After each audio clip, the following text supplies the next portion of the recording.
tener problemas. Menos mal, profe, me fueron mis cabellos ahí. Sí, bueno, dije un pocotón de cosas importantes y no se estaban grabando. Pero menos mal que todavía no hemos leído la norma. Leyendo la norma recapitulamos. Bueno, ok, gracias. Sí, cabe destacar que parte de las clases anteriores ya se subieron al canal de YouTube. Están disponibles desde antes de iniciar esta clase. Vamos a la norma. Y aquí estamos en la cláusula 8.6, liberación de productos y servicios. Y vamos entonces a leer los requisitos de la norma. Entonces, la norma dice, la organización debe implementar las disposiciones planificadas en las etapas adecuadas para verificar que se cumplen los requisitos de los productos y servicios. La liberación de los productos y servicios al cliente no debe llevarse a cabo hasta que se hayan completado satisfactoriamente las disposiciones planificadas, a menos que sea aprobado de otra manera por una autoridad pertinente y, cuando sea aplicable, por el cliente. Eso es lo que nosotros conocemos como un permiso de desviación. Es decir, el cliente o alguna autoridad dentro de la organización a la cual se le defina ese nivel de autoridad, y eso debería estar preferiblemente dentro de la información documentada del sistema de gestión, esa persona puede decidir si no se cumple con algún tipo de control. Preferiblemente, si existen requisitos legales asociados a esos controles, no pueden entonces tomarse esos permisos de desviación. Esos permisos de desviación se tomarán por algún tipo de razón en particular y eso será parte de los mismos controles, los cambios en los procesos de producción y prestación del servicio. Ahí tienen que vincular eso. Tienen que estar muy pendientes de ese detallito de que no se cumplan esos procesos de liberación. Y luego la norma pide, la organización debe conservar la información documentada sobre la liberación de los productos y servicios. La información documentada debe incluir a evidencia de la conformidad con los criterios de aceptación, es decir, esa documentación, esos registros que se van a conservar en la organización deben hacer referencia a esos criterios de aceptación. Deben proporcionar esa evidencia. No es que simplemente, ay, sí, el producto está bueno. Allá va, está bueno con respecto a qué requisito. Porque aquí te está pidiendo evidencia de la conformidad con los criterios de aceptación. ¿Ok? Y finalmente, trazabilidad de las personas que autorizan la liberación.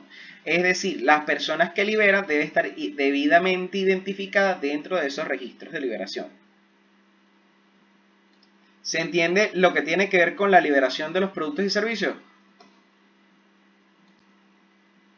¿Alguna pregunta?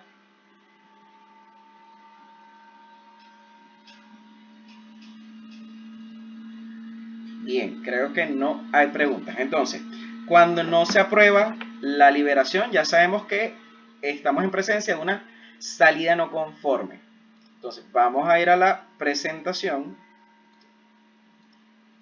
Por cierto, les había mencionado que el día de hoy espero que ya estemos terminando con la norma completa. No es tan largo el contenido de hoy. Bueno, tiene telita que cortar, pero no es tan largo. Bien, entonces vamos con un video.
Bien, entonces ya vimos lo que tiene que ver con las salidas no conformes y su control. Básicamente, ¿qué les va a pedir la norma? Identificar y controlar las salidas que no sean conformes con sus requisitos para prevenir su uso o entrega no intencionada. Entonces aquí vuelvo a recapitular en la intención del apartado 8. El apartado 8, como les mencioné, trata sobre los procesos medulares.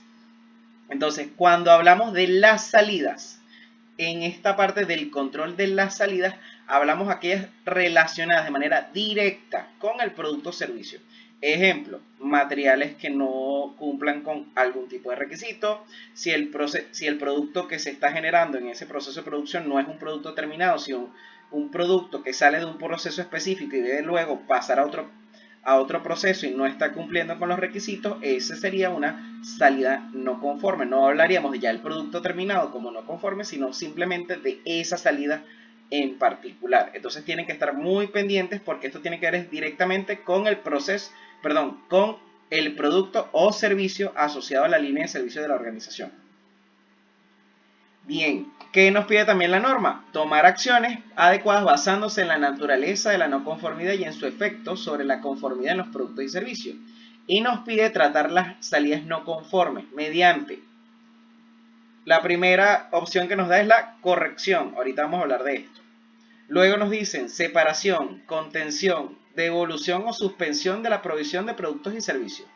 Luego nos da otra opción, información al cliente.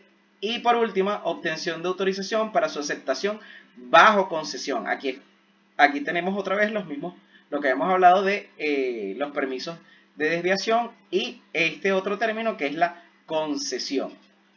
Entonces, si se dan cuenta, tenemos diversos tipos de acciones que podemos tomar para controlar esas salidas no conformes. ¿Qué vamos a hacer? Vamos a ver primero qué dice la norma ISO 9001 y luego vamos a hablar de las definiciones de cada uno de estos términos. Pendiente. Aprovecho para aclararlo. Acuérdense de que corrección no es lo mismo que acción correctiva.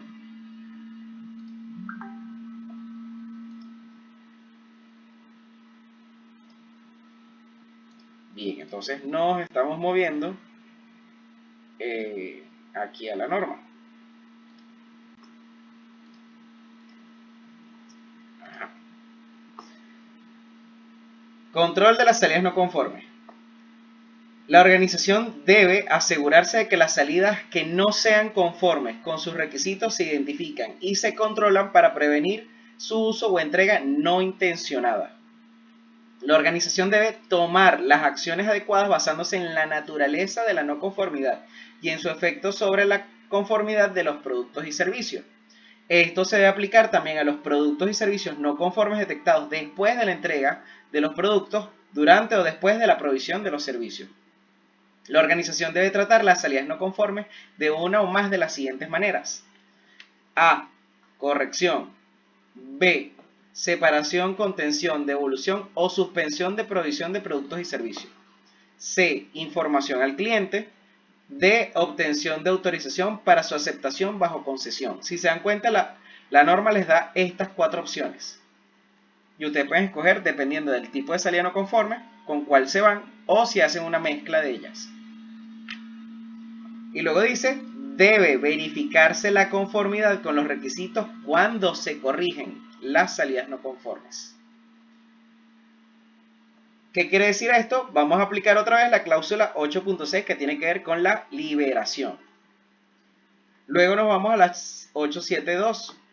Como en otras cláusulas, aquí hay una división en 2 subcláusulas, pero sin identificarle el nombre. La organización debe conservar información documentada que describa la no conformidad, describa las acciones tomadas, describa todas las concesiones obtenidas, identifique la autoridad que decide la acción con respecto a la no conformidad.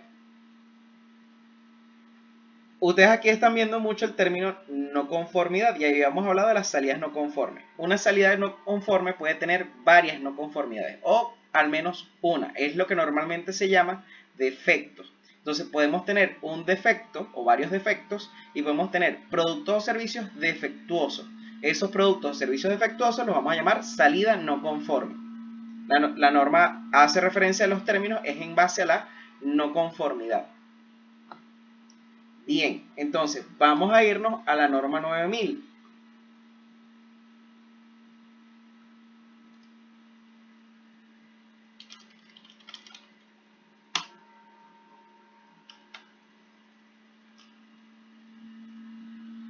Entonces, lo que vamos a ver está en la sección de términos relativos a las acciones.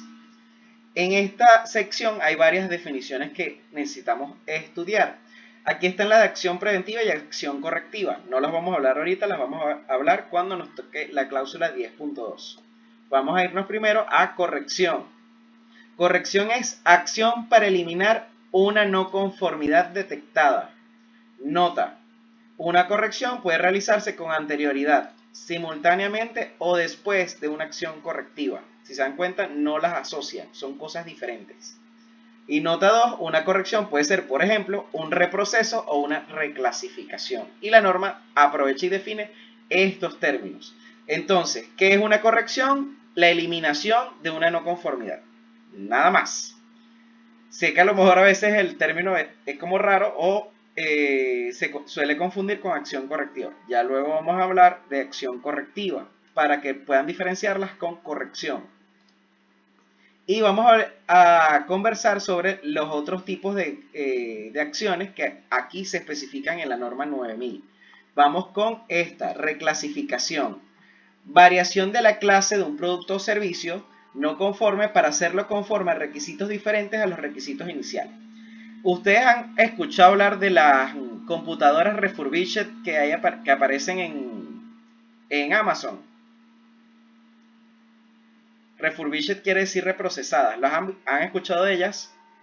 Me imagino que sí. ¿En qué consisten esas computadoras? Normalmente hay una reclasificación más corrección. ¿Qué es lo que hacen en esas computadoras? Existe un defecto al momento en que se generó la fabricación del producto, fue detectado y esa computadora se aparta como una salida no conforme. Esa computadora le aplican una corrección para eliminar la no conformidad y luego la ponen en venta, pero con una nota que dice refurbished, es decir, que tuvo que pasar por un reproceso. Ahorita vamos a ver qué significa reproceso o reparación, dependiendo del tipo de acción que se haya tomado. Y la ponen en venta con esa clasificación y la ponen mucho más barata. Es un ejemplo de esa reclasificación. Reclasifican el producto, ¿ok? Porque se supone que ese producto debió haber salido en la primera línea de producción conforme con los requisitos. Hay casos en los, por ejemplo, se ve ahorita con los teléfonos iPhone de Apple, que ellos reciben los teléfonos usados. Esos teléfonos usados ellos los utilizan para recuperar componentes, lo cual me parece muy ambientalmente amigable. Eso en lo particular a mí me gusta porque apunta mucho a la sostenibilidad. Pero también en otros casos toman el mismo producto, lo pasan por un reproceso y lo vuelven a poner en venta. Ahí también están reclasificando ese producto, aunque hay una combinación de las acciones. ¿Se entiende esto de la reclasificación?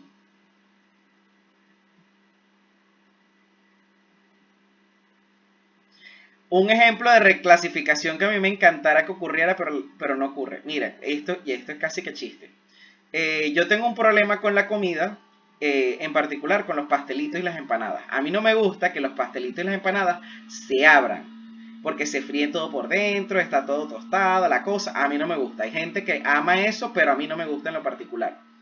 En ese tipo de negocios en el que eso ocurre, deberían crear una nueva clasificación y reclasifican esos productos, porque para mí es un pastelito o empanada no conforme. Entonces colocan en venta esos productos que se les abrieron y se frieron por dentro, que quedaron todos mal hechos, y los ponen en venta para personas que quieren consumir ese producto, mientras que yo tendría que comprar al que no le sucede eso. A mí me molesta que si yo compro algo de eso y yo abro la bolsa y de repente voy a ver, mira, pastelito no conforme. No, a mí me molesta en lo particular, pero es un tema de que por lo menos a mí me gusta la comida con ciertas maneras y deberían al cliente preguntarle, mira, el producto le ocurrió esto, usted acepta que le vendamos el producto de esta manera. Eso se llama concesión. Pero si ellos reclasificaran y dividieran los productos, mira, esto está de esta manera, lo vendemos así, y esto lo vendemos de esta otra manera, ahí creas clasificación para esos productos. Eso sería importantísimo que lo hicieran, pero no lo hacen. Igualito lo ponen en mente porque ellos dicen que la comida no se puede perder. O la producción no se puede perder, mejor dicho, es lo que ellos dicen. He escuchado peores cosas, pero no les voy a mencionar esas otras cosas. Pero bien, vamos con concesión. Concesión es la autorización para utilizar o liberar un producto o servicio que no es conforme con los requisitos especificados. El producto está no conforme y alguien autoriza el uso de ese producto o servicio. Entonces, vamos con la nota. Una concesión está generalmente limitada a la entrega de productos y servicios que tienen características no conformes, dentro de límites especificados y generalmente dados para una cantidad limitada de productos y servicios para un periodo de tiempo y para un uso específico. Un poquito confusa la nota. El tema es que son ciertos los requisitos que están no conformes y que con eso pueden colocar a lo mejor en venta el producto o servicio. Habrá otras circunstancias bajo las cuales no se puede otorgar bajo concesión ese producto o servicio, porque va a depender del tipo de consecuencias que pueda traer que se haga uso de ese producto de manera no conforme. ¿Se entiende lo que es concesión? Ya llevamos dos, reclasificación y concesión.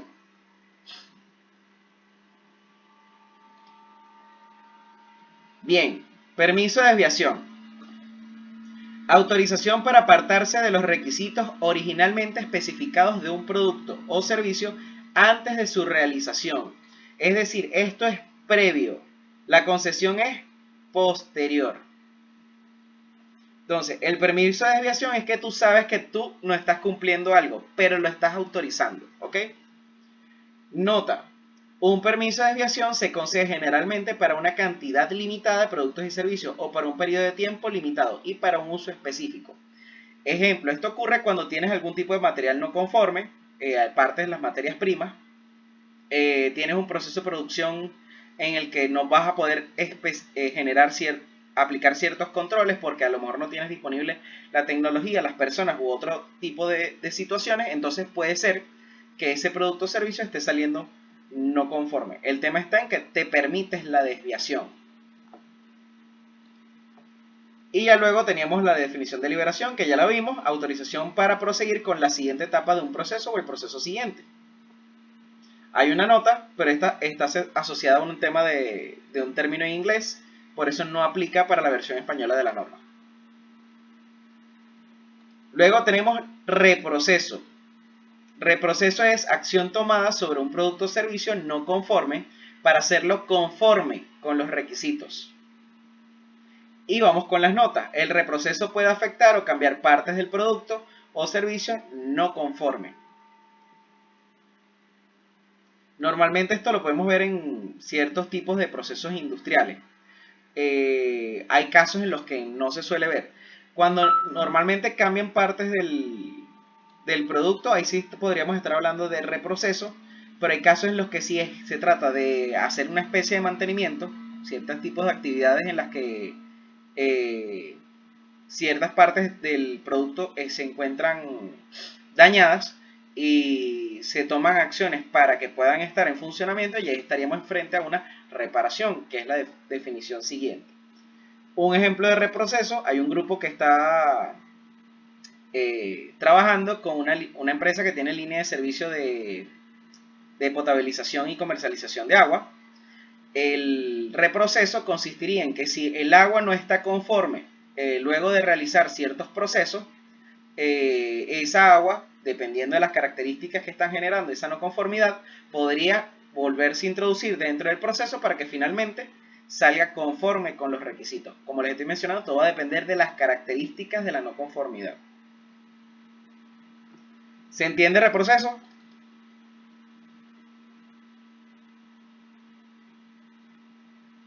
Bueno, nadie se ha manifestado diciendo que no. Vamos con reparación. Acción tomada sobre un producto o servicio no conforme para convertirlo en aceptable para su utilización prevista. Vamos con las notas. Una reparación exitosa de un producto no conforme no necesariamente hace el producto o servicio conforme con los requisitos. Puede que con una reparación se requiera una concesión, que es lo que les mencioné, con el tema de los productos refurbished también. Nota 2. La reparación incluye las acciones reparadoras adoptadas sobre un producto o servicio previamente conforme para devolverle su aptitud al uso, por ejemplo, como parte del mantenimiento. Y la nota 3. La reparación puede afectar o cambiar partes del producto o servicio no conforme. Si se dan cuenta, esta nota 3 es similar a esta nota asociada al reproceso. Y finalmente tenemos la última opción dentro de las acciones que podemos tomar frente a las salidas no conformes. Desecho. Acción tomada sobre un producto o servicio no conforme para impedir su uso inicialmente previsto. Ejemplos: reciclaje, destrucción. Desecho. Me libero de eso. No lo voy a utilizar definitivamente. Nota 1. En el caso de un servicio no conforme, el uso se impide no continuando el servicio. Esa es la manera en la que se desecha el servicio. Es decir, simplemente hay que hacer una paralización de la prestación de los servicios. ¿Se entiende el desecho?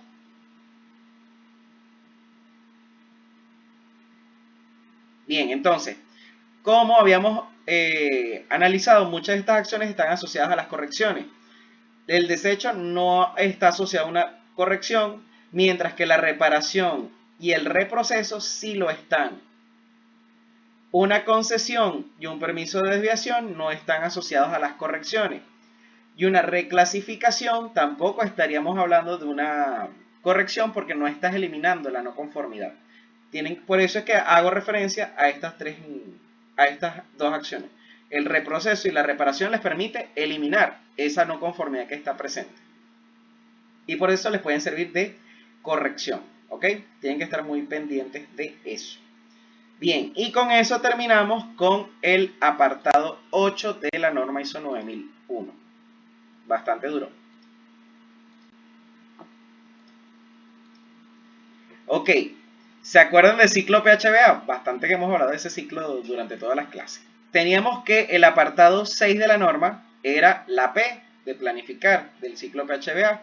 Luego habíamos llegado a la H de hacer y ahí teníamos el apartado 7 y el apartado 8. Nos están faltando dos elementos de ese ciclo PHBA que vienen siendo verificar y actuar. Entonces, verificar es el apartado 9, evaluación del desempeño, y actuar viene siendo mejora, que viene siendo el apartado 10. Entonces, en el apartado 9 de evaluación del desempeño vamos a tener tres cláusulas: seguimiento, medición, análisis y evaluación en la 9.1, 9.2 que es auditoría interna y 9.3 revisión por la dirección. Y vamos a empezar con un video asociado al seguimiento y medición.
fórmula numérica.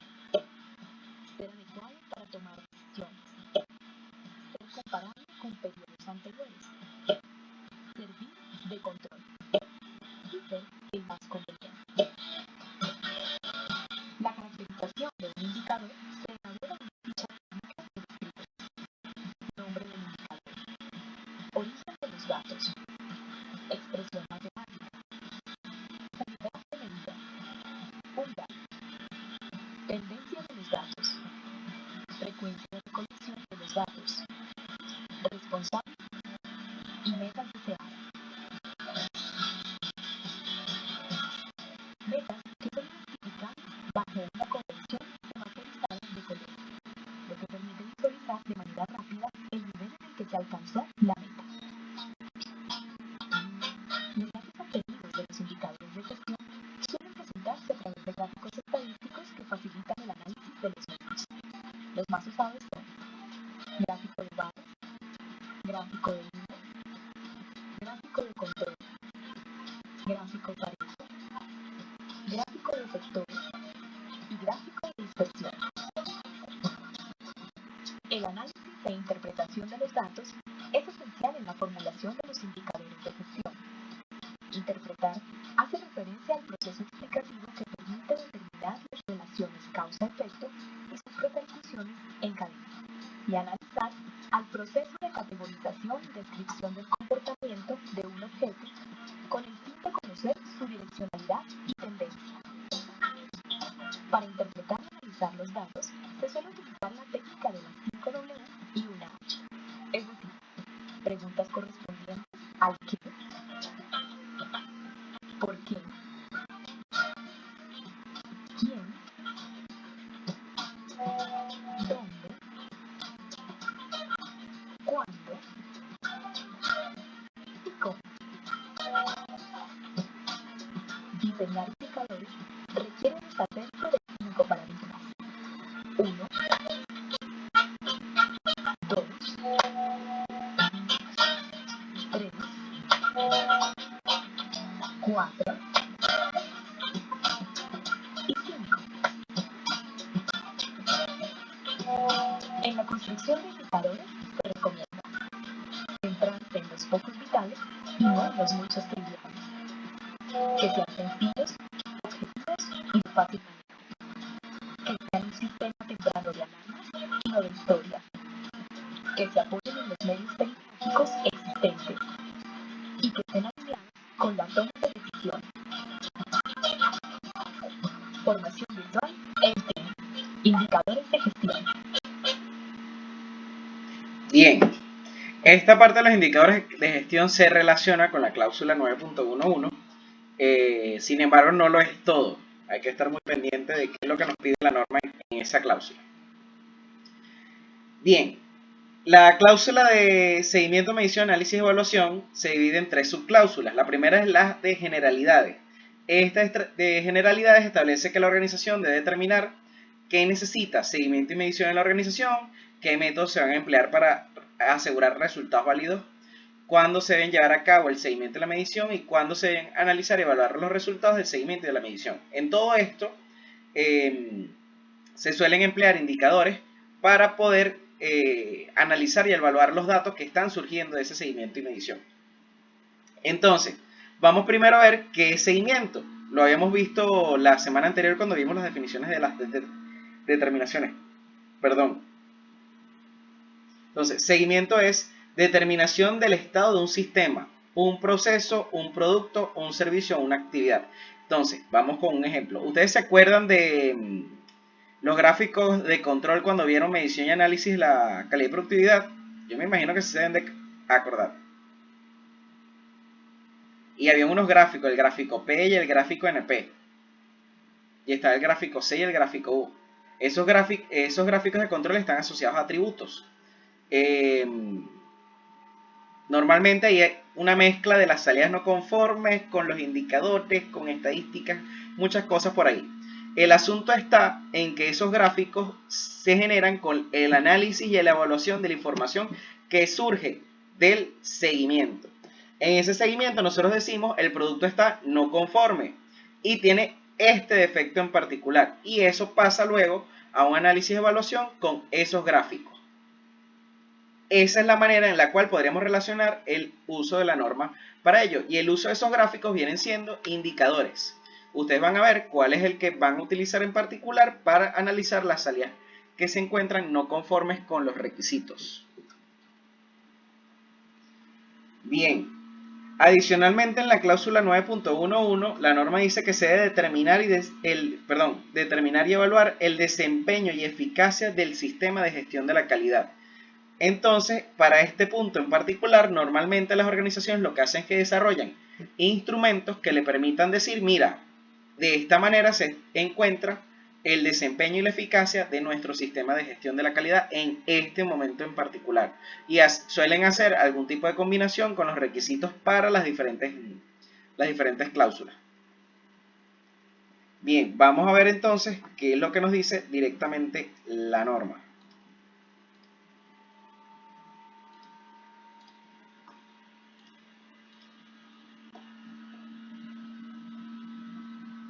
Estamos en el apartado 9, cláusula 9.1, seguimiento, medición, análisis y evaluación, subcláusula 9.1.1, generalidades. La organización debe determinar qué necesita seguimiento y medición. B. Los métodos de seguimiento, medición, análisis y evaluación necesarios para asegurar los resultados válidos. C. Cuándo se deben llevar a cabo el seguimiento y la medición. Y D.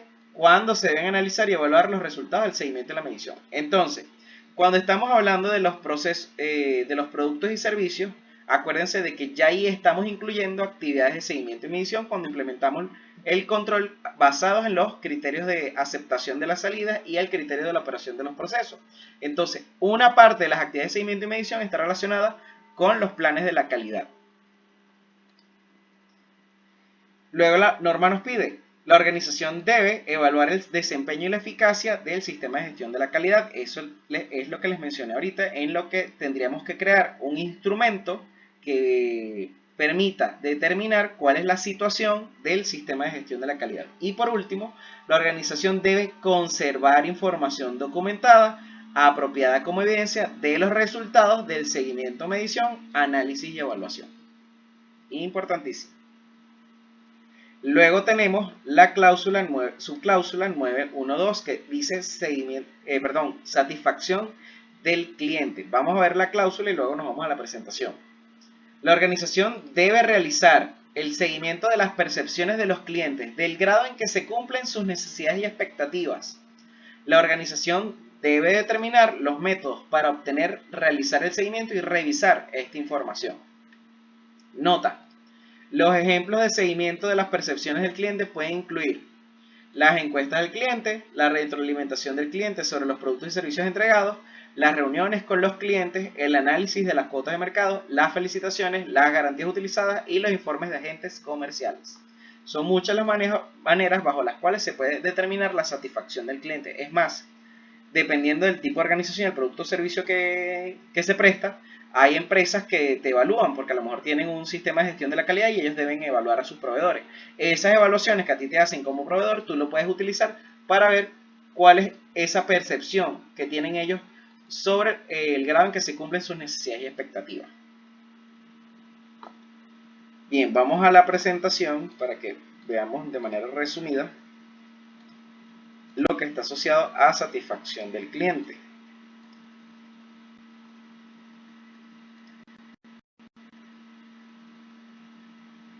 Entonces, vamos a recordar la definición de satisfacción del cliente: percepción del cliente sobre el grado en que se han cumplido sus expectativas.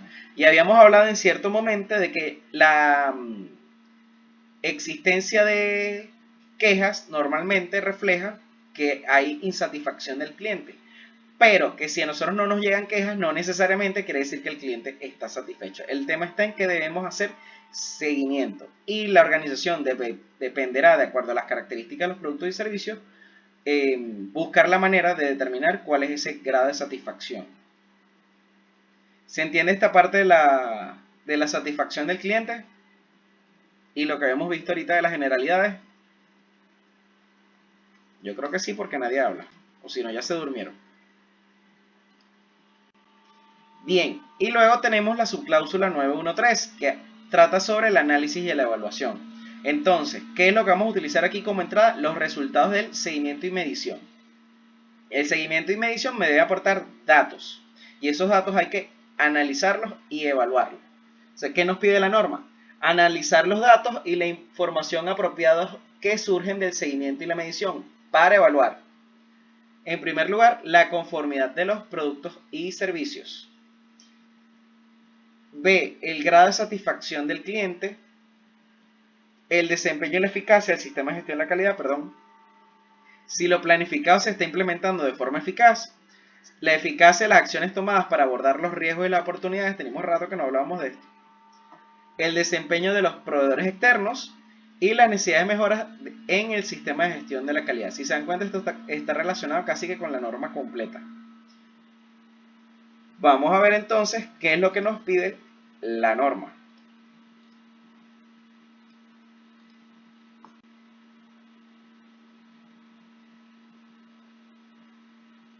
Entonces, la organización debe analizar y evaluar los datos y la información apropiados que surgen por el seguimiento y la medición.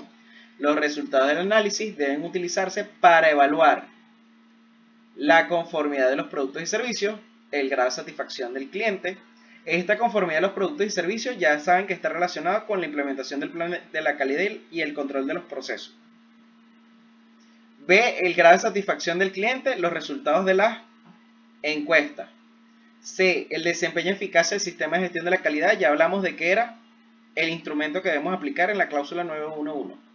Si lo planificado se ha implementado de forma eficaz, esto tiene que ver con los objetivos de la calidad y cualquier otros planes que se hayan emprendido, como por ejemplo la planificación de los cambios. E, la eficacia de las acciones tomadas para abordar riesgos y oportunidades. Esto tiene que ver con la cláusula 6.1. Y habíamos hablado de que había que evaluar la eficacia de esas medidas que se toman para abordar esos riesgos y oportunidades. Aquí te lo piden nuevamente.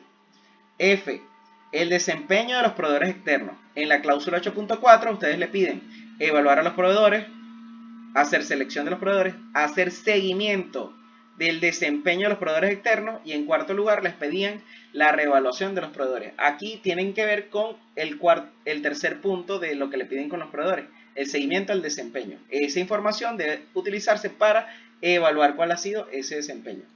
Y finalmente, la necesidad de mejoras en el sistema de gestión de la calidad. Esto te lo va a dar los diferentes indicadores que estás llevando. Normalmente cuando tú tienes unas brechas en los indicadores que te dicen que tu proceso está mal, es que evidentemente necesitas una mejora.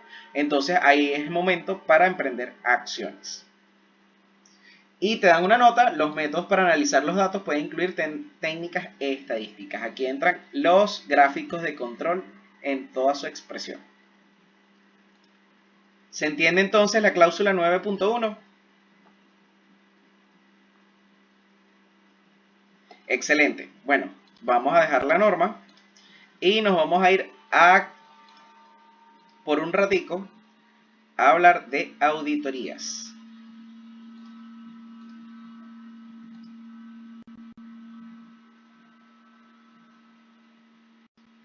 Primero tenemos un video. Formación virtual en PIN. Principios y generalidades de auditoría.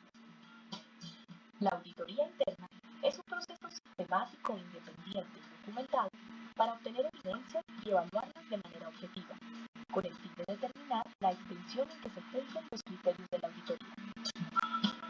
Según que explicita la auditoría, se clasifica así: de primera parte, de segunda parte y de tercera parte. De primera parte, también llamada auditoría interna, es una revisión de los procesos de la organización realizada por el personal de esta o un externo. De segunda parte, es la auditoría realizada por una organización sobre otra. Incluye las auditorías emprendidas por los clientes sobre sus proveedores. Y de tercera parte, son las realizadas por los entes acreditados. Típicamente, estas son auditorías de certificación. Existen tres tipos de auditoría: de proceso, de sistema y de producto. De proceso, verifica que un proceso sea eficaz. De sistema, audita todos los elementos del sistema contra el requisito referente, por ejemplo, de las normas ISO. De producto, verifica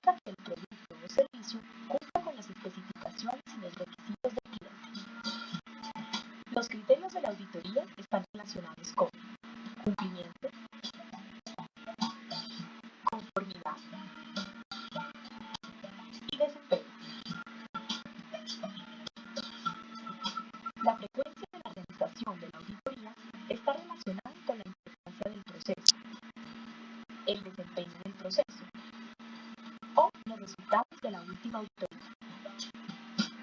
La auditoría examina el cumplimiento de requisitos, la conformidad de disposiciones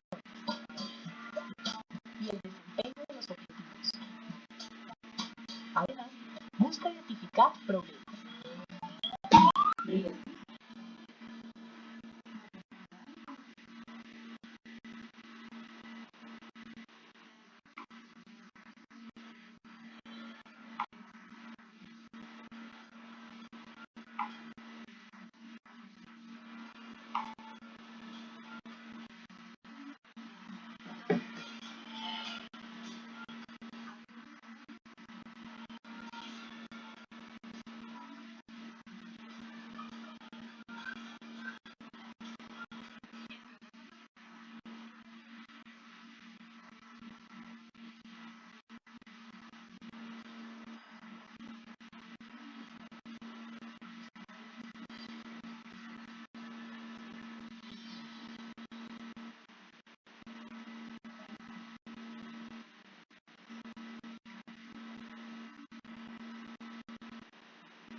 Bien, entonces ya tuvieron un abrebocas de lo que viene siendo eh, este tema de las auditorías. Las auditorías del sistema de gestión prácticamente da para otra materia. Cuando yo hice la maestría, para mí fue una electiva. Ojalá que ustedes puedan tomar esa electiva también de auditorías de sistema de gestión, porque es bastante interesante este mundo.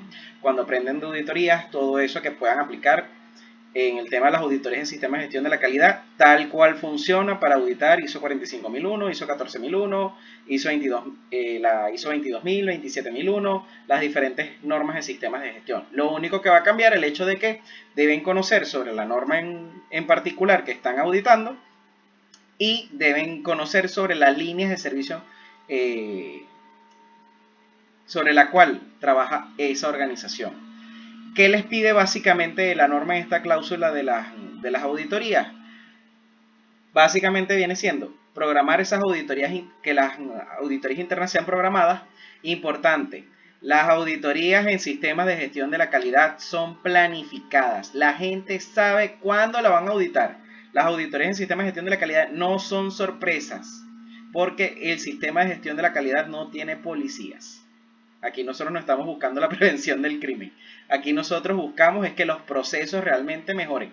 Son enfoques muy diferentes. Aquí no se están buscando culpables, aquí no se están buscando a quién señalar. Aquí lo que se busca es conformidad. Ese es el objetivo de una auditoría, encontrar conformidad. Obviamente el auditor va a buscar la manera de ver si existe algún tipo de no conformidad y por eso hará las debidas preguntas para él tener claridad en que realmente hay conformidad. Y el objetivo de una auditoría finalmente es mejorar.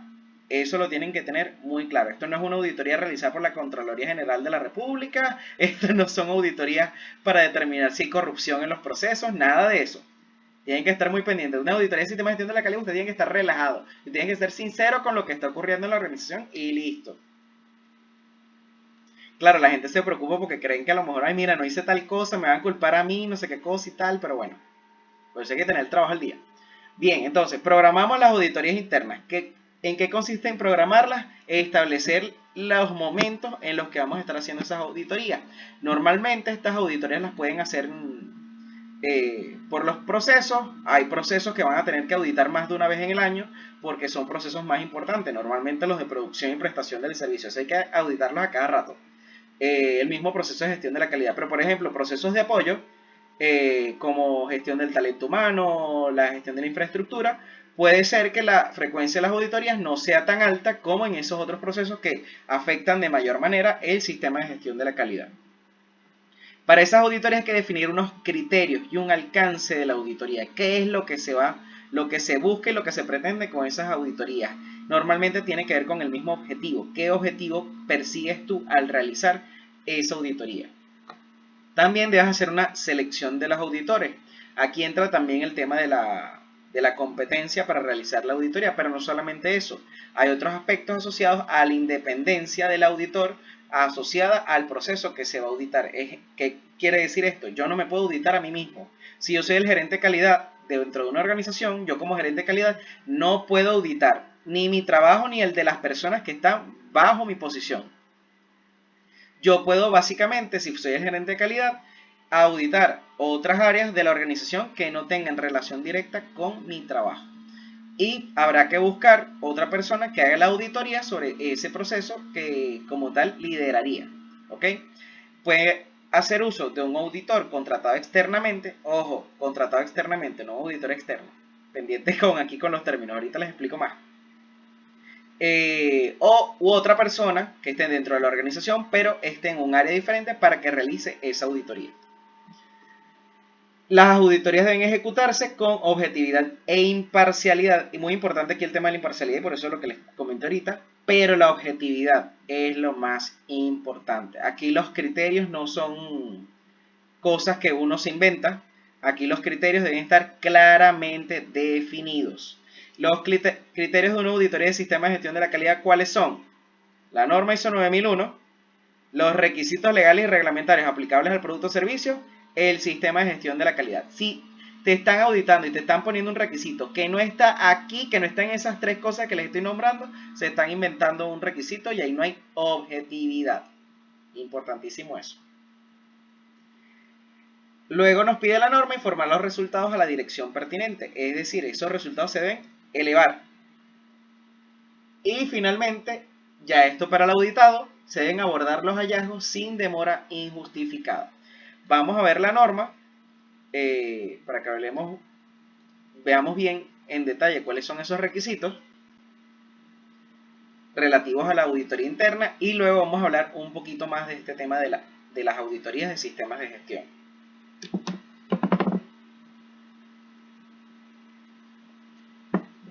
Ya me estoy quedando seco.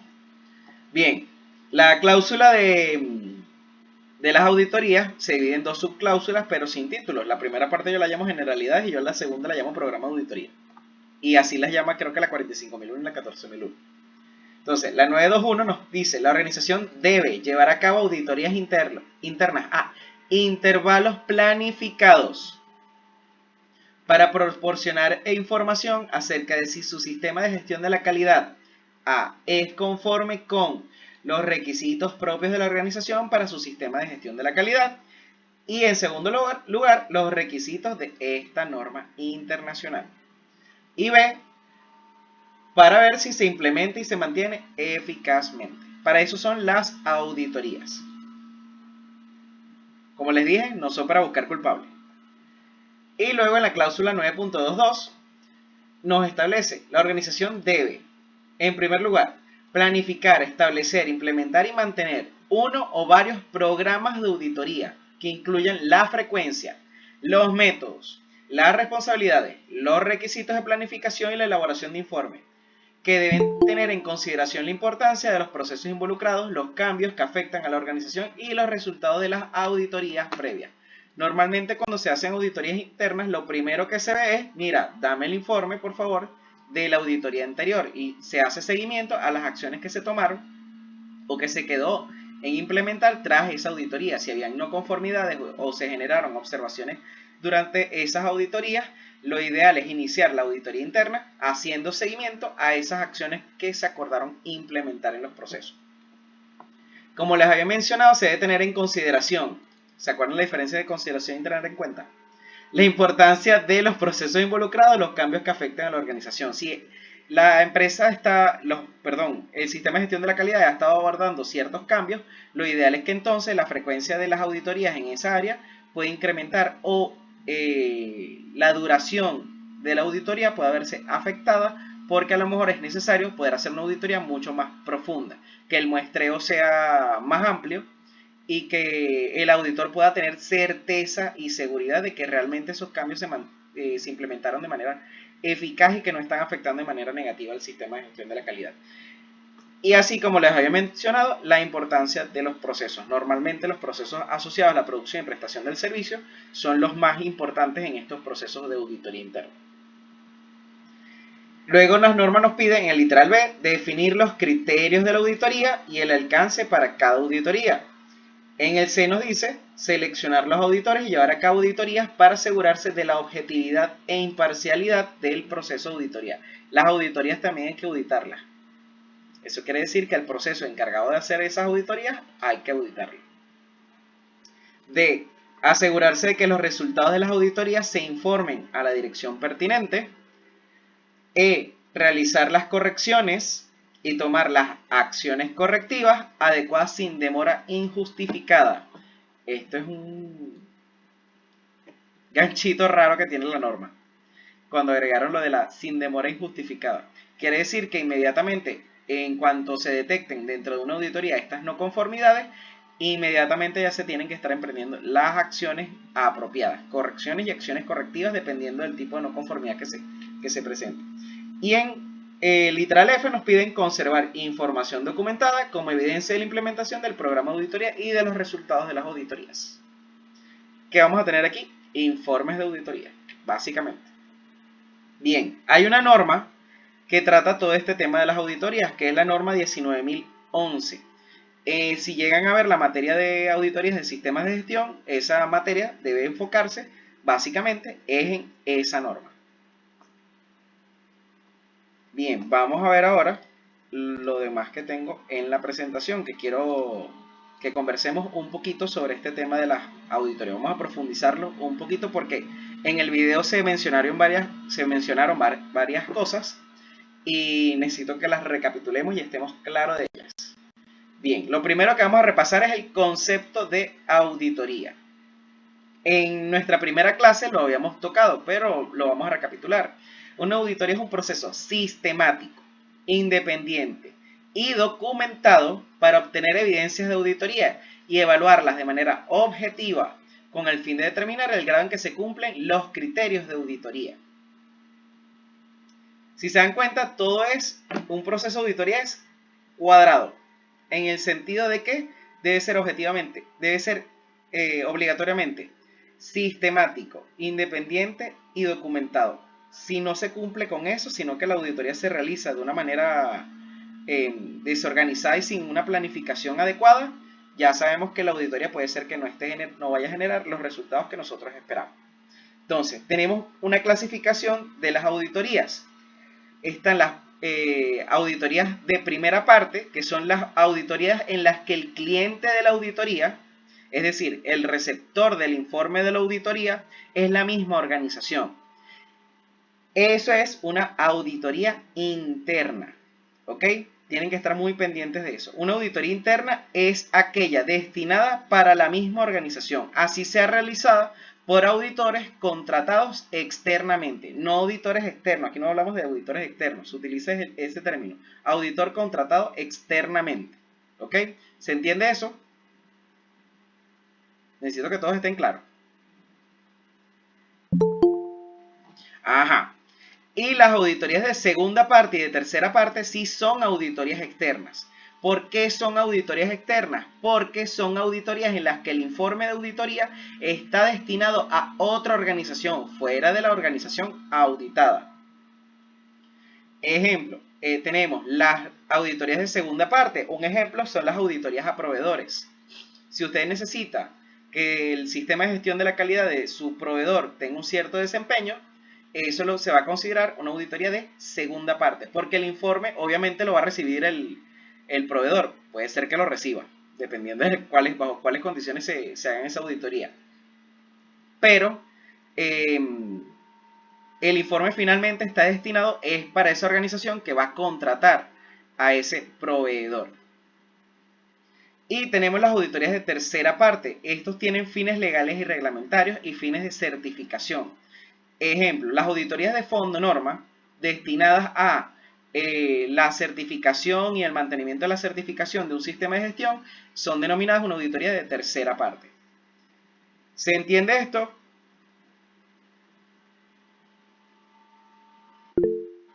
Ajá, Carlos.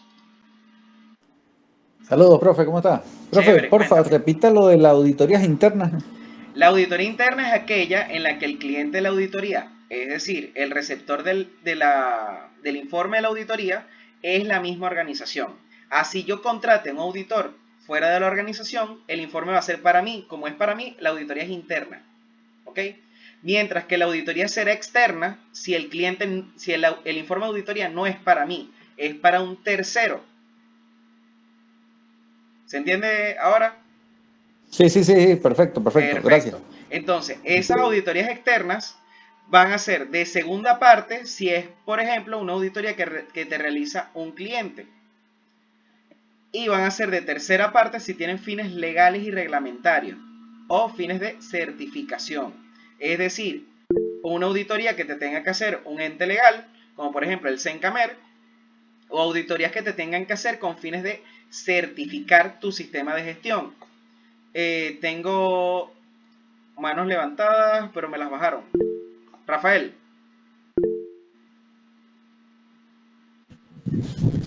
Profesor, pero cuando se refiere a auditorías es exclusivo de sistemas de gestión de calidad, porque por lo menos hay instituciones, como usted mencionó, está Sencamer, pero Sencamer no solo se encarga también de la parte de calidad, también hay procesos de fiscalización, por lo menos en la SUNAGRO, que también certifican la empresa que cumple con las condiciones de higiene, etcétera, etcétera.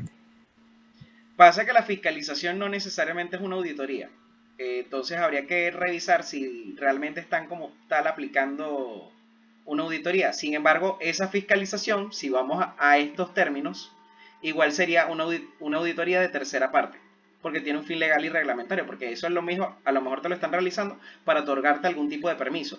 Entonces, si te están otorgando finalmente un permiso, tiene este fin legal o reglamentario, es una auditoría de tercera parte. Si fuese el tal caso una auditoría como tal. Elisa. profe, tranquilo. Iba a comentar perfecto. algo de que era diferente la auditoría al control interno y que uno tenía que tener claro las diferencias. Pues. Sí, el tema de control interno, ahí ya hablamos de un tema muy diferente al tema de las auditorías de sistemas de gestión de la calidad. Ahí tenemos lo que es el control previo y el control posterior.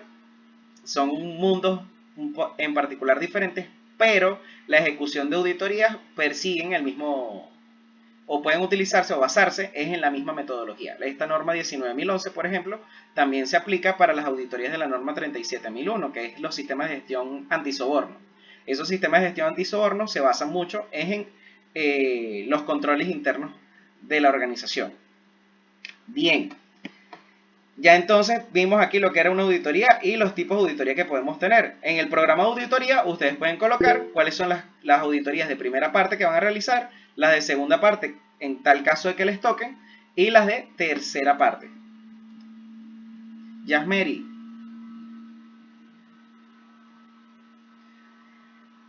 Yasmeri, todo va a depender de lo que ustedes definan dentro de su sistema de gestión de la calidad. La norma solamente te dice que tienes que seleccionar los auditores. Evidentemente, tienes la cláusula 7.2 que te dice que tiene requisitos asociados a la competencia. Entonces tú definirás cuáles son los requisitos asociados a la competencia de esos auditores. Pero no hay ningún tipo de requisito obligatorio asociado a la cantidad de horas de auditoría, a los tipos de auditoría, pero el tema está en que tú te tienes que asegurar de que esa persona sea competente. Y tú establecerás cuál va a ser la técnica para ello.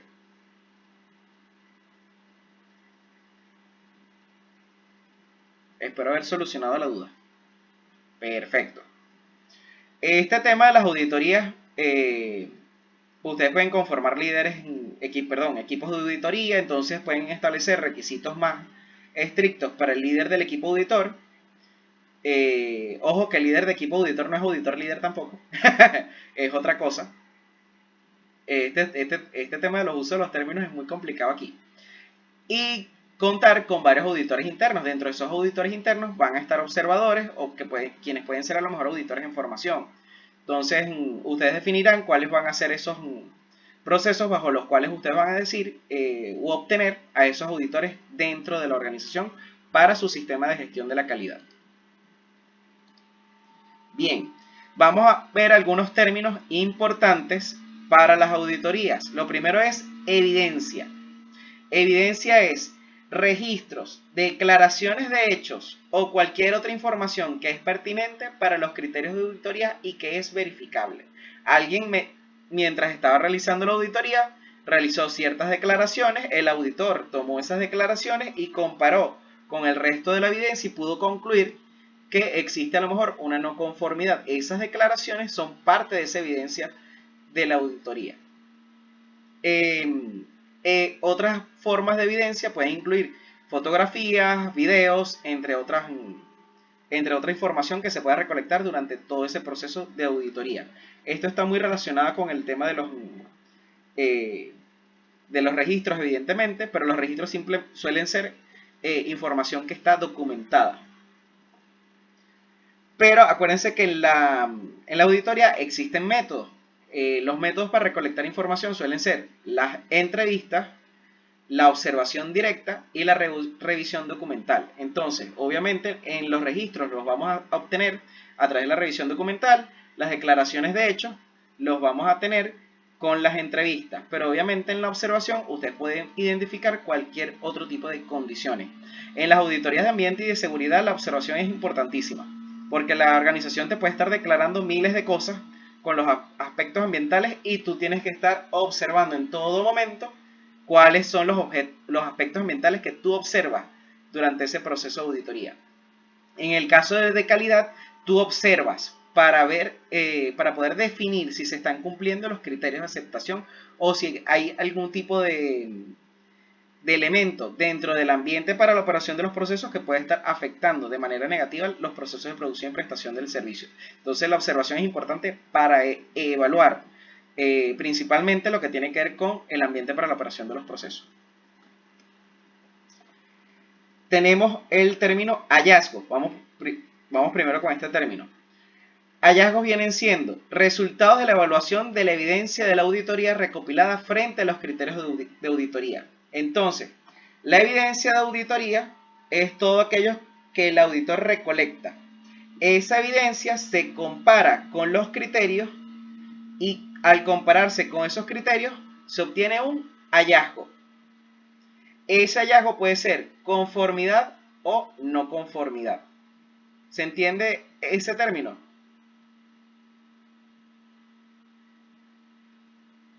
Entonces, los hallazgos de auditoría van a venir siendo las salidas del proceso de auditoría. Ahora, ¿qué es un criterio de auditoría? Es el conjunto de políticas, procedimientos o requisitos usados como referencia frente a la cual se compara la evidencia de la auditoría. ¿Qué vamos a tener entonces en los criterios de auditoría? La norma internacional ISO 9001, los requisitos legales y reglamentarios aplicables a los productos y servicios de la organización, es decir, cualquier tipo de leyes, normas técnicas que sean aplicables, y el propio sistema de gestión de la calidad y toda su información documentada, los manuales, los procedimientos, las instrucciones de trabajo, los planes de la calidad y cualquier otro tipo de información documentada que hayan establecido como parte de ese sistema de gestión de la calidad. Y finalmente, las conclusiones de la auditoría. Las conclusiones vienen siendo el resultado de una auditoría tras considerar los objetivos de la auditoría y todos los hallazgos de la auditoría. Es la parte subjetiva del informe de auditoría, porque ya esto comprende a que el auditor debe analizar por completo todos esos hallazgos y llegar a una conclusión. Es importantísimo que en esta parte de las conclusiones el auditor trate de ser lo más objetivo posible, pero siempre hay una cuota de imparcial, no tanto de imparcialidad o parcialidad, sino de que puede ser que no se sea tan objetivo al momento de redactar esta conclusión. Normalmente los auditores, unos van a ver las cosas de diferente manera, pero por eso es muy importante siempre basarse en los criterios de la auditoría. Mira, Yasmeri, por lo menos ahorita actualmente en las auditorías de certificación ya no se suelen dar observaciones, antes se solían dar. Ahora se habla desde oportunidades de mejora en esos informes de auditoría. La no conformidad sí evidentemente se suelen colocar, pero recomendaciones sí que no hay cabida a las recomendaciones en un informe de auditoría, porque eso elimina la objetividad. Un auditor no es un asesor. Es importante eso. Un auditor no es un asesor. A lo mejor la persona que actúa como consultor de tu sistema de gestión de la calidad te puede realizar auditorías internas para asegurarse de que el sistema de gestión de la calidad se esté implementando de manera eficaz. Pero en el momento de la auditoría, esa persona se le olvida por completo cómo asesorar en el proceso de auditoría. Simplemente se enfrasca en su papel de auditor en ese momento. ¿Se entiende eso? Es muy importante. Y la pregunta de Yasmeri vino perfecta. Bien. Entonces ya saben, los auditores no pueden estarles echando cuenta de cómo es mejor hacer las cosas durante la auditoría. Importante que no. Durante un diagnóstico puede ser que vaya haciendo preguntas para entender los procesos, que haya a lo mejor algún tipo de recomendación. Pero eso no es válido durante como tal una auditoría. Entonces, la norma ISO 19011 describe quiénes pueden ser las personas que están involucradas en el proceso de auditoría. Son muchas las personas que están involucradas. Estos son las personas que suelen estar en estas auditorías. Lo primero que vamos a ver, ¿qué es el equipo auditor? Es uno o más auditores que llevan a cabo una auditoría con el apoyo, si es necesario, de expertos técnicos. Aquí está la definición de expertos técnicos y ahorita lo vamos a ver. Ahora bien, normalmente el equipo auditor tiene un líder. Suele ser el auditor más experimentado, sobre todo para la línea de servicio con la que se está trabajando. Es importantísimo eso. La otra definición que tenemos acá es auditado. El auditor es la organización o persona que es auditada. ¿Ok? Bastante sencilla esta definición. Auditor, otra definición sencillísima. Persona que lleva a cabo la auditoría. Vamos a ver qué es ahora experto técnico. Persona que aporta conocimientos o experiencias al equipo auditor, pero no audita. pendientes con eso. El experto técnico no audita, simplemente es una persona que conoce mucho sobre la línea de servicio que se está trabajando en esa organización que se está auditando y le provee ese conocimiento al auditor para que al auditor se le haga mucho más sencillo y se pueda hacer confiable sus conclusiones de la auditoría y poder evaluar de manera objetiva los hallazgos. Acuérdense que la evidencia la va recolectando. El experto técnico le va a proporcionar información para poder entender y analizar esos hallazgos y compararlos con los criterios de auditoría para concluir cuál es el hallazgo, con conformidad o no conformidad. Mira, Lisa, en auditorías internas puede ser, pero en una auditoría externa no. En una auditoría externa no. Normalmente se define el experto técnico en las auditorías externas porque puede ser que no tenga el auditor que tengan para a lo mejor el sector. Normalmente los auditores están clasificados por sectores. Ejemplo, yo no podría realizar auditorías en el sector de alimentos porque yo no tengo experiencias previas en ese sector ni tengo formación en ese rubro. Pero si por casualidad un ente certificador me está contratando para que yo realice la auditoría y no tengo conocimiento en ese sector, puede ser que se recurra a una persona que me pueda proveer ese conocimiento durante la ejecución de la auditoría. Es decir, el experto técnico es una persona que me va a ir proveyendo conocimiento durante esa actividad de auditoría. Es parte del equipo auditor, pero no es auditor. El experto técnico básicamente es una especie de consultor al momento de la auditoría, pero es un consultor para el equipo, para los miembros del equipo auditor. Correcto. Se requiere conocimiento técnico profundo al respecto en la disciplina.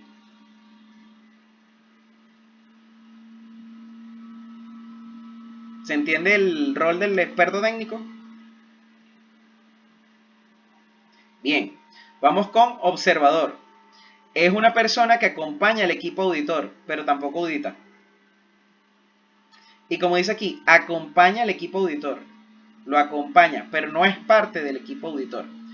Estos observadores pueden ser auditores en formación. Entonces la organización toma a estas personas que quieren que obtengan conocimiento en el proceso de auditoría y van como observadores durante ese proceso.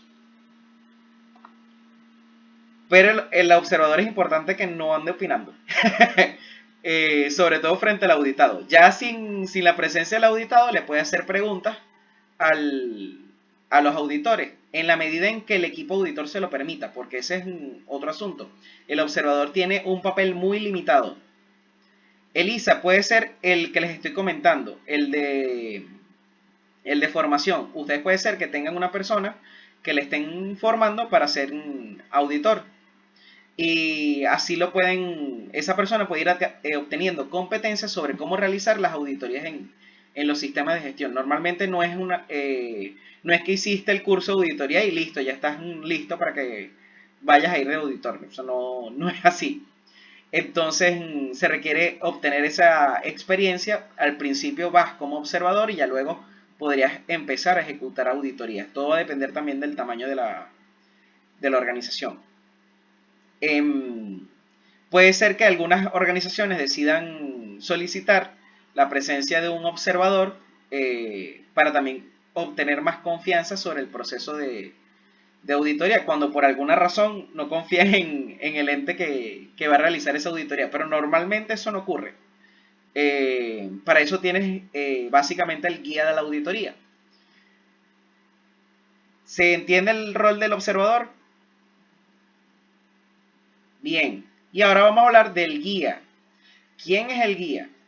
Es la persona designada por el auditado para asistir al equipo auditor. Normalmente hay varias personas que actúan a la vez como guía, porque están las personas asociadas a la logística del equipo auditor, que son las personas que se encargan de, mira, se va a hospedar en este sitio, lo vamos a transportar de esta manera, estos son los horarios bajo los cuales tenemos disponibles para realizar las auditorías, y cómo va a ser el tema con la alimentación, con el hospedaje, con el transporte, todo ese tipo de cosas. y tienen la persona que está dentro de la misma organización guiándolo durante los diferentes procesos. Es decir, es la persona que va canalizando la disponibilidad de las personas y de los procesos para que se vaya realizando la auditoría. Normalmente el guía de la auditoría es la persona del área de calidad. Eso es lo más usual, lo más común. Claro está, va a depender del tamaño de ese equipo de calidad. Puede ser que la organización sea muy grande y el gerente de calidad como tal no tenga una disponibilidad para hacer el guía de la auditoría, pero hay empresas en las que, mira, está el gerente, están las diferentes coordinaciones del área de calidad. Entonces, la persona que tiene más incidencia con el tema de administrar el sistema de gestión es la que surge y funge como guía de la auditoría. Es la persona que va a estar en contacto con, mira, tenemos el plan de auditoría, ya toca en lo que estemos terminando con el proceso de gestión financiera, nos vamos a ir al proceso de gestión del talento humano. Entonces está preparando y asegurándose que las personas que se van a auditar en el proceso de gestión del talento humano estén disponibles. El guía a veces hace también de enlace entre el auditado y el auditor, porque el auditor, acuérdense que en este mundo de los sistemas de gestión nosotros manejamos unos términos muy específicos y puede ser que los auditados no los entiendan. Y el guía de la auditoría muchas veces va a ayudarte a que las personas en los procesos puedan entender qué es lo que el auditor les está pidiendo. No quiere decir que el guía va a agarrar y va a hacer el trabajo del auditado. Eso sí no lo puede permitir un auditor. ¿Se entiende esto?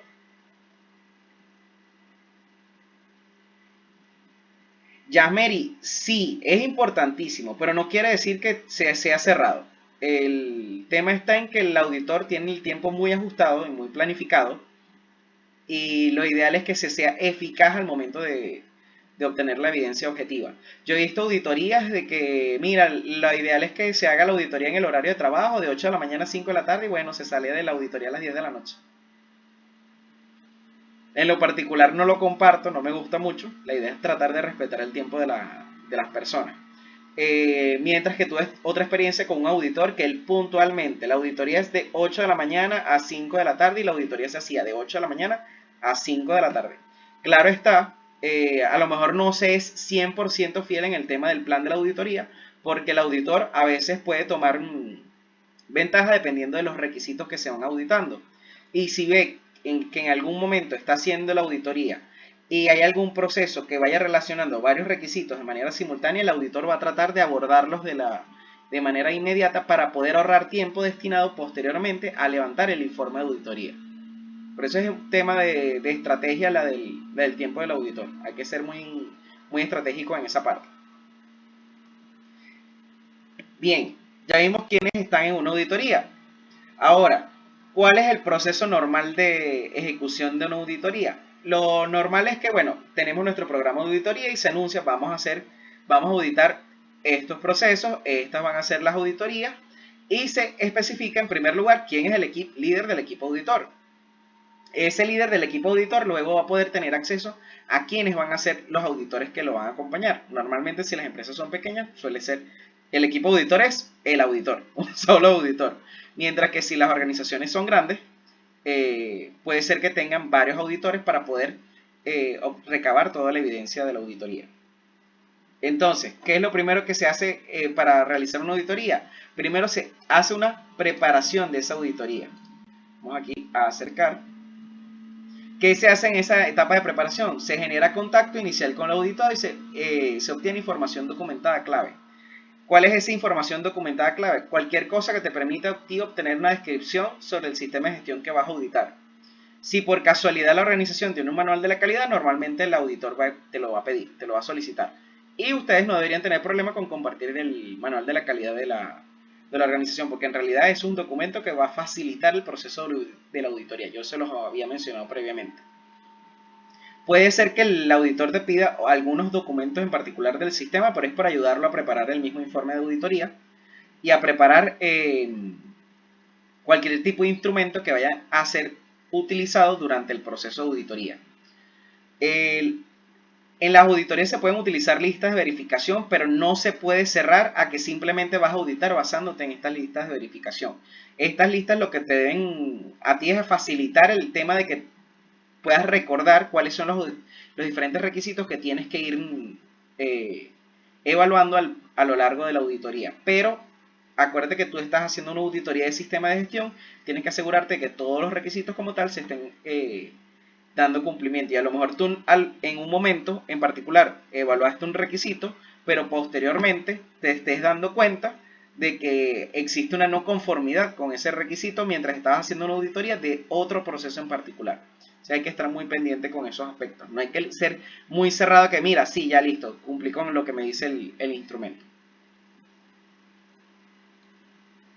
Luego de que ya hicimos el contacto, obtuvimos la información documentada clave, se emite el plan de auditoría, el auditado acepta ese plan de auditoría y entonces se genera la logística para poder iniciar la auditoría. Entonces, cuando ya vamos a hacer la auditoría, lo primero que se hace es una reunión de apertura. ¿Qué se hace en esa reunión de apertura? Se presenta el equipo auditor, se les explica a los presentes cuál es el plan de la auditoría, cuáles son las técnicas de recolección de la evidencia y cómo se va a evaluar la evidencia de la auditoría. Normalmente el auditor en ese momento también calma a los auditados y les dice, miren, aquí estamos buscando oportunidades de mejora, esto no es una fiscalización, aquí no vamos a llevar a nadie preso, ese tipo de cosas para tratar de calmar a los auditados porque muchas veces las personas se ponen nerviosas. He visto, bueno, todavía no la he visto, pero puede ser que en algunas auditorías la gente se ponga hasta violenta. El auditor tiene la potestad de cancelar la auditoría si alguien no tiene la debida disposición para que sea auditado. Tienen que estar muy pendientes de eso. Luego, como tal, viene la ejecución de la auditoría. En esta se realiza la recopilación de evidencias y la evaluación frente a los criterios de la auditoría. Y aquí, ¿qué hacemos? Implementamos el mismo plan de auditoría. Para luego generar la conclusión de la auditoría. ¿Qué vamos a hacer aquí? Se determinan los hallazgos de la auditoría y conclusiones y se hace la elaboración del informe de auditoría para luego realizar la reunión de cierre. Entonces, tenemos reunión de apertura de la auditoría, ejecutamos la auditoría, consolidamos los resultados de la auditoría y procedemos a hacer nuestra reunión de cierre. En esta reunión de cierre se le suele leer a los auditados los diferentes hallazgos que se presentaron durante la auditoría. Si fueron muchos, puede ser que el auditor decida no leerlos, pero si son pocos los hallazgos, se suele hacer lectura en ese mismo momento de cómo quedó la redacción de esos hallazgos. Por cierto, la redacción de los hallazgos de la auditoría tiene sus técnicas. Y luego tenemos que se debe realizar el seguimiento a esos hallazgos. Luego de que se realiza la auditoría, suele haber un plazo para que la organización pueda analizar bien esos hallazgos y pueda presentar los planes de acción correctiva al auditor. Y el auditor ahí hace el seguimiento. Y él lo que hace es hacer la verificación de que se han planificado acciones para abordar los hallazgos y estas han sido eficaces. Básicamente eso es lo que se hace ya en esa etapa de seguimiento. Ahora, en una auditoría se generan no conformidades, es decir, incumplimientos de requisitos. Estos hallazgos, lo ideal es que describan qué fue lo que encontró el equipo auditor. Y al hacer esa descripción, lo ideal es que se pueda responder a estas preguntas. ¿Quién? ¿Qué? ¿Cuándo? ¿Dónde? ¿Cuáles? ¿Cuántos? La idea es que el hallazgo esté redactado en términos objetivos y se puede ser muy preciso con la información, cuestión de que a las personas no le quede duda de qué fue lo que ocurrió, qué fue lo que se evidenció. Entonces, cuando van a redactar esta no conformidad, tenemos la descripción del hallazgo respondiendo a las preguntas. Debemos incluir cuál fue la evidencia objetiva, es decir, lo que demuestra los hallazgos encontrados, y se debe hacer referencia al criterio de auditoría que se esté incumpliendo, que se esté incumpliendo. Cuando hay varios criterios de auditoría que se estén incumpliendo de manera simultánea, normalmente se hace referencia al que genere más peso. Vamos con un ejemplo.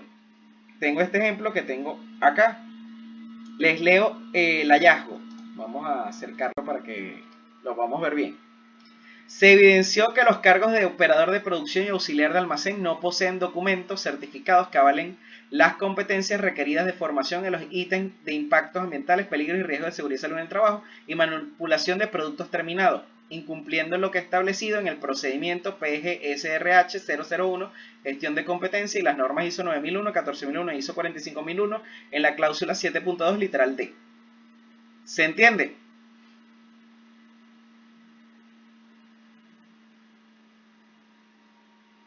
Si se dan cuenta, es una descripción precisa, concisa, de qué fue lo que se evidenció. Si se dan cuenta, esta era una auditoría de sistema integrado. Y esto era una no conformidad y se hizo referencia a las 3 normas de manera simultánea.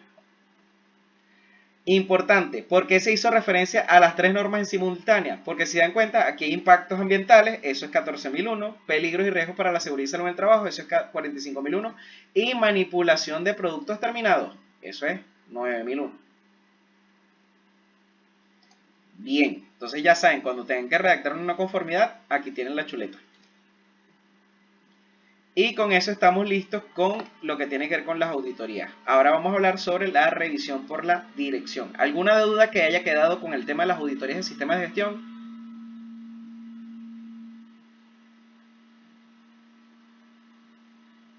Bien, creo que no hay dudas. Vamos ahora entonces con la revisión por la dirección.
Bien, entonces ya el video les permitió ver un poco en qué consiste la revisión por la dirección.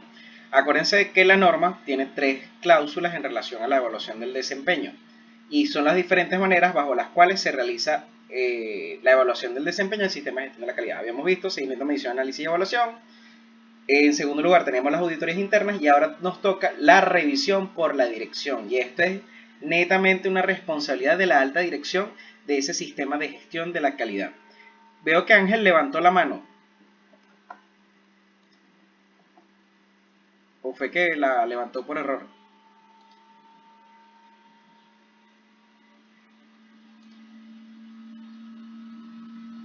Ok, creo que fue por error. Bien.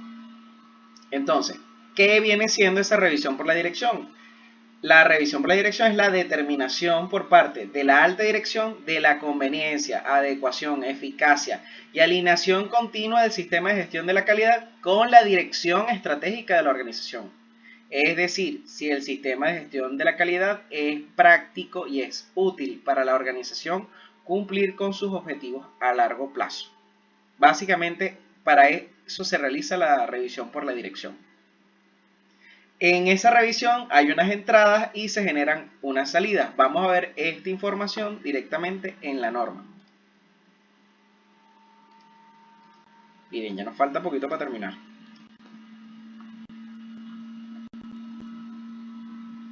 Bien, entonces estamos en la cláusula 9.3, revisión por la dirección. Tenemos 3 subcláusulas. La primera trata de las generalidades. La organización debe revisar el sistema de gestión de la calidad de la organización a intervalos planificados para asegurarse de su conveniencia, adecuación, eficacia y alineación continuas con la dirección estratégica de la organización. Eso es lo que dice el 9.3.1. 9.3.2, las entradas de la revisión por la dirección. ¿Qué vamos a ver en esa revisión por la dirección? Normalmente esta revisión es una reunión gerencial. Cada uno de los procesos va a presentar la información que les sean pertinentes de acuerdo a estos literales. Normalmente la parte de calidad es la que más información expone porque es la que está más relacionada con aspectos del sistema, pero los líderes de procesos suelen estar involucrados en estos procesos de revisión por la dirección y preparan cuál es la información que necesitan que se muestre dentro de esta revisión. Entonces, vamos con lo que nos pide la norma. ¿Qué vamos a ver en esa revisión por la dirección? A. El estado de las acciones de las revisiones por la dirección previas. Entonces, estas son unas reuniones gerenciales de las cuales se toman decisiones y esas decisiones generan unas acciones a tomar en la organización. En la siguiente revisión por la dirección lo que hay que ver primero es, mira, teníamos estos compromisos, ¿cómo está su cumplimiento? Luego tenemos el B, los cambios en las cuestiones externas e internas que sean pertinentes al sistema de gestión de la calidad. Ustedes hasta pueden de una vez combinar, ¿se acuerdan la cláusula 4.1 que dice que se debe realizar el seguimiento y la revisión sobre la información sobre estas cuestiones externas e internas? Ustedes pueden combinar que en la revisión por la dirección hagan hasta esa misma revisión de una vez. O hacen una reunión previa a la revisión por la dirección en la que se discutan nada más esos cambios en las cuestiones externas, cuestión de finalmente presentarlas en la revisión por la dirección. ¿Se acuerdan de que las cuestiones externas e internas las habíamos clasificado en las fortalezas, oportunidades, debilidades y amenazas? Por si acaso, no vaya a ser que no estén entendiendo el requisito, por si acaso. Bien, creo que no tienen preguntas por aquí. Vamos con el C, que es el que tiene más información. En la revisión por la dirección hay que mostrar información sobre el desempeño y la eficacia del sistema de gestión de la calidad, incluidas las tendencias relativas a, primero, la satisfacción del cliente y la retroalimentación de las partes interesadas pertinentes. Esto es importante. No es solamente los clientes que nos van a dar retroalimentación, tenemos que ver cómo hacemos con las partes interesadas pertinentes. ¿Ok? No quiere decir que ustedes van a hacer encuestas para las partes interesadas, porque no lo están haciendo, como tal no tienen un requisito de la percepción de esas partes interesadas. Pero si, por ejemplo, ustedes son un productor que tiene mayoristas, minoristas y finalmente usuarios finales, la ideal es que ustedes puedan obtener información sobre qué tal le parecen esos productos y servicios a esos usuarios finales. Pero en el caso de que tengan relación directa con sus clientes, o si sus clientes tienen un tipo particular de funcionamiento, tienen que ver cómo los abordan. Por ejemplo, en el mundo marítimo, que yo estoy involucrado, las agencias navieras es un dolor de cabeza, porque las agencias navieras atienden un buque cuando está el buque aquí en el puerto, pero no necesariamente el buque es el cliente. A lo mejor el buque simplemente es el receptor del servicio, sino que hay un tercero que fue el que contrató a la empresa que le puso el buque para que transporte una carga. Entonces, si se dan cuenta, hay muchísimos involucrados en este tema del mundo marítimo, a los cuales se les tiene que estar viendo cómo se le realiza ese seguimiento a sus percepciones. Y por eso es importante esa retroalimentación. 2. El grado en que se han logrado los objetivos de la calidad. Esto es prácticamente presentar los indicadores asociados a esos objetivos y determinar qué tanto se han logrado esos objetivos de la calidad. Al final, dentro de las conclusiones a las que salen de esa revisión por la dirección, se debe decir se han logrado el porcentaje específico en relación a los objetivos de la calidad. 3. El desempeño de los procesos y la conformidad de los productos y servicios. En esta partecita del desempeño de los procesos, cada proceso explica el funcionamiento asociado a sus procesos y utilizarán sus indicadores de gestión. Y cuando hablemos de la conformidad de los productos y servicios, en los procesos asociados a la conformidad de esos productos y servicios, proporcionarán la información que les corresponda. 4. Cuando hablamos de la conformidad de los productos y servicios, van a incluir también lo que tiene que ver con las salidas no conformes, qué tantas salidas no conformes se están generando, cómo están clasificadas esas salidas no conformes. La idea es analizar bien esos datos que salen del análisis y evaluación de la cláusula 9.13, para acá son entradas. 4. Las no conformidades y las acciones correctivas. ¿Qué no conformidades se han estado detectando dentro del sistema de gestión de la calidad y cuáles son las acciones que se han tomado? Esto se le puede entregar directamente a los procesos. Los procesos defienden, mira, me encontraron esta no conformidad, implementé esta acción y me fue así. O la persona encargada del proceso de calidad puede presentar toda esta información asociada a las no conformidades. 5. Los resultados del seguimiento y la medición. Esto lo podemos combinar con el desempeño de los procesos. 6. Los resultados de las auditorías. Normalmente ya esto lo presenta la persona de calidad, porque hay un momento en el que tienen que tratar los puntos específicos a las auditorías. Y finalmente el desempeño de los proveedores externos. Normalmente los procesos encargados de realizar el control de los procesos, productos y servicios contratados externamente, es decir, de las compras, se encargan de presentar esta información. Luego tenemos también como un requisito, como parte de las entradas de la revisión por la dirección, la adecuación de los recursos. Es decir, si los recursos con los que cuenta el sistema de gestión de la calidad son adecuados, no solamente el sistema de gestión de la calidad, sino sus procesos. Si esos recursos son adecuados o existe algún tipo de insuficiencia, o en realidad la capacidad que se cuenta permite que hasta la misma organización pueda ampliar hasta sus capacidades productivas. La eficacia de las acciones tomadas para abordar riesgos y oportunidades. Esto también ustedes lo tenían en la cláusula 9.13. Y F, las oportunidades de mejora que se evidencie que tengan en los procesos y en el sistema de gestión de la calidad. ¿Se entienden las entradas? Como les había mencionado, una reunión gerencial. Y ahí la idea es presentar la situación de la organización para el subsistema de gestión de la calidad. Hay empresas en las que hacen reuniones anuales, y en esas reuniones, que pueden durar más de una semana, lo que están es en constante revisión de todos los detalles de la organización.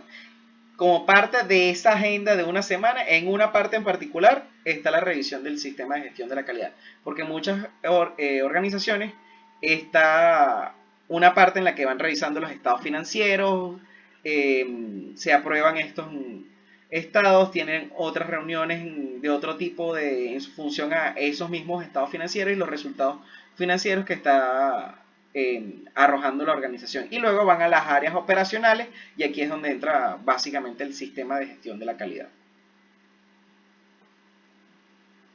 Y luego tenemos las salidas por la revisión por la dirección. Y aquí le dicen lo mínimo que debe incluir esas salidas. Las salidas de la revisión por la dirección deben incluir decisiones y acciones relacionadas con las oportunidades de mejora, cualquier necesidad de cambio en el sistema de gestión de la calidad y las necesidades de recursos. Como ahí se les mencioné, decisiones y acciones. ¿Qué se decidió y qué acciones se van a tomar en función a esa decisión?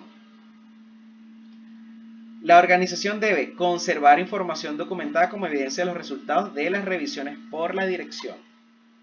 ¿Se entiende la revisión de la dirección y en qué consiste?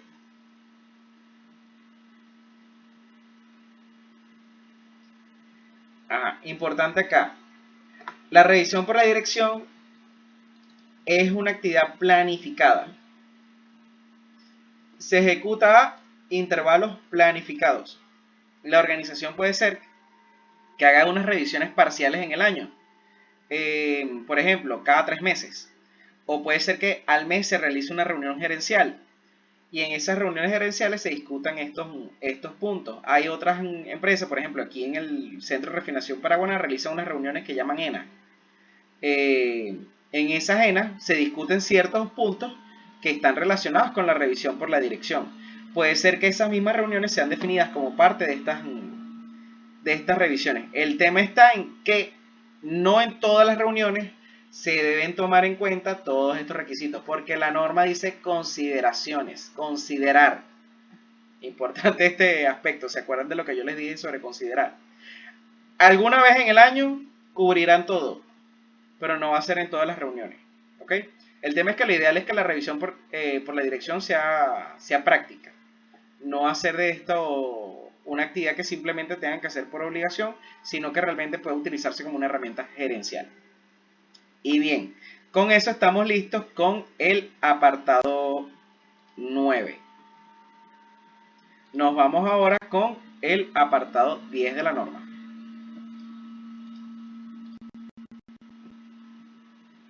Y este es el más cortico de todos. Mejora. Como nos quedan 10 minutos de grabación, yo voy a parar el video